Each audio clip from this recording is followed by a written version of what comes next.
Hi, Ann Maselli T from the Magic Mud Pie Studios. Today we're going to be looking at all the wonderful materials that your child can play with and learn through clay.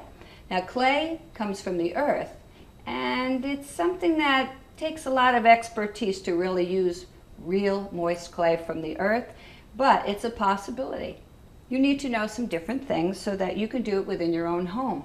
And there are many, many wonderful products that you can work with clay. Kids love to pound and squish and roll and break apart clay. They learn so much from a young age. So working with clay is a great way to build your child's creativity and imagination. This group right here of ceramics, this is the real deal. This is clay that's been fired. This is the first time it's been fired. And then with real clay, it has to be fired twice. Kind of the work that your child will do at school. They get to paint it just with regular paint, or they can use glazes where it's a shiny firing and it's the second. My daughter made this many years ago. It stays with me all the time. Little squished fingers, little feet, little hands. A wonderful way for a child to express and create by using clay. So I had those fired. Some of them came from school, but what can we do in our own home?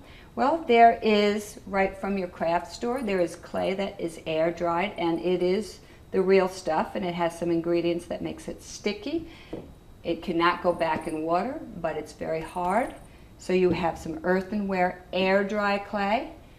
Different products have been made where it's a foam clay. Kids love it. It can be painted, it can be sculpted, it doesn't shrink, and it's pretty durable as well. So that's an air dry foam clay, special material. And the king of clay, the plastic polymer clays, there's either Fimo or Sculpey, is a wonderful thing, but it's a little costly. Kids can make tiny little creatures, they can make pancakes and snakes, or they can make really great necklaces and medallions. These are pieces that my children made for me. And here's a singing clam that I still wear to this day that my daughter made a long time ago. Tools are pretty basic.